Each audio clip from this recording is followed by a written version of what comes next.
So, what is this beast of a phone? Well, it's the iPhoneSE 2016. I bought it last year when I was in Japan. I saw it at an iOS and I was like, holy sh!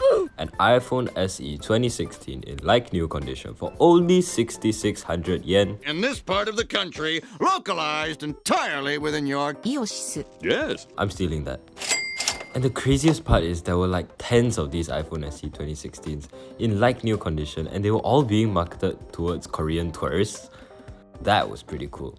It was Apple's first attempt at a Frankenstein phone, putting the internals of an iPhone 6s into the body of an iPhone 5.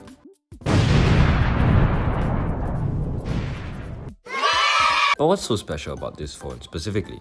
Well, as a result of having the internals of an iPhone 6s, it receives updates from iOS 9 all the way to iOS 15, which, to put into context, is over 8 years of feature updates from 2016 to 2022. Not to mention that Apple is still providing security updates for it to this day. All that for a body that looks like this? That's insane. And I think a pretty cool part of this phone is that it's also currently in that perfect transition zone where Apple is no longer updating it, so jailbreaks can flourish, but it's still receiving software updates for apps like YouTube and WhatsApp. Okay, this may or may not be misinformation. It requires iOS 16, but you can still download it on iOS 15. So, same thing. And for somebody living in a Southeast Asian country, it's pretty important for my daily driver to have WhatsApp. And honestly, I could jailbreak my iPhone, in which case I could unlock some pretty sick tweaks. But I'm lazy and I like to leave things stock. One thing I will say about software support, they do work, but some apps are clearly no longer designed with the SE in mind, which I can't blame companies for. This is a tiny ass phone with a near zero market share today, and also YouTube themselves can't make a decent looking app even for the latest iPhones. I think in general, phones have gotten disgusting. They used to be small and used as tools. Nowadays, they're just getting bigger and bigger so that we can get better caught up in these fictional worlds to escape our problems. Although admittedly, everybody seems to be turning the other way around now to try and escape their phones. Funny how that works. I think the iPhone SE is such an interesting time capsule of so many things we've lost. Firstly being the home button. I will remember you. But also all the other physical things that come with this traditional design. A headphone jack, an aluminium body, the squared edges, a gigantic forehead. And check out these beautiful volume rockers. They could rock my volume any day. What did he say? Maybe I'm biased, but I really miss this era of smartphone design. Back when phones actually fit in your hand. Remember when Steve Jobs refused to make a phone screen larger than 3.5 inches? Then when he died, Tim Cook went "F you" and made it 4.2 inches. Or when phone screens weren't obnoxiously tall. Why is the Galaxy Trifold larger than an iPad mini? I was originally going to make a video about how phones have gotten too big, but I could not figure out a feasible way to make it into a video, so I'm slipping it in here. Speaking of screen size, genuinely the one-handedness makes a difference. You have no idea how nice it is to own a phone that you can fully access the screen of and feel in control of. I think when it comes to physical buttons, I'm generally pro button in any case. Like, I briefly used a flip phone last year and god damn do I miss the keypad. I've broken the phone now, but I do hope more phones come out soon with physical keyboards and keypads. The Clicks Communicator has been quite popular lately with their physical BlackBerry style keyboards, but I sure as hell want a T9 version.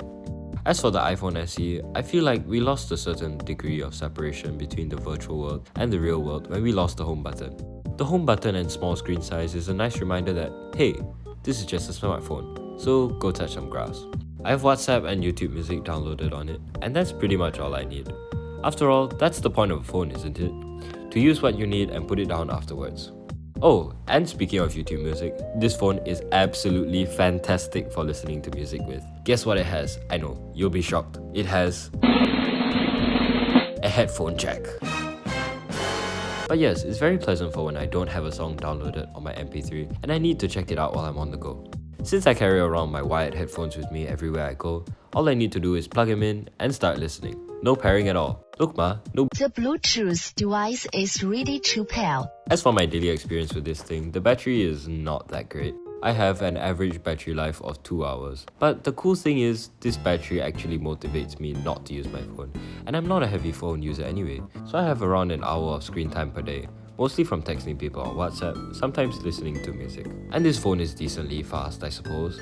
I can run basic Roblox games like Tower of Hell at like 40 FPS. Any games more intensive than that and I wouldn't bother. Also, the camera is decent. I like that it doesn't have as much shitty post-processing as the modern iPhones, but it does lack the charm of the iPhone 5 era cameras, and the lack of a telephoto lens really sucks. But it's fine, it does the job, and it's not like I need the SE to take good photos. But in general, this phone is pretty much suited for people who don't use their phone much, and people who appreciate smartphone history, because this phone is truly a monument from its time. 2016, over 10 years ago, and it still works solidly today. With all the fantastic features you get from phones 10 years ago, a headphone jack, home button, one-handed design. It just sucks that Apple and the smartphone market as a whole is moving away from this cutesy, cozy smartphone design, because it really is nice, and this phone has a fantastic form factor. Funnily enough, I have gotten quite a number of comments from people asking, is that the iPhone 1? Which, of course, I am flattered to be considered an iPhone 1 user, but also it shows that we aren't really used to this smaller design. We are, in fact, equally far away from the iPhone SE as the iPhone SE was to the iPhone 2G. But it feels like it's been forever since we've been stuck with this notched, home buttonless iPhone nightmare. I don't know, I just really miss smaller phones and physical keypads. If I were to create my own dream iPhone, I would definitely bring back the 3x2 size of the iPhone 4, along with adding a physical keyboard. Just give me a physical keyboard. Please Apple, bring back the T9 keyboard. I'll do anything for it. I'll sell my nut.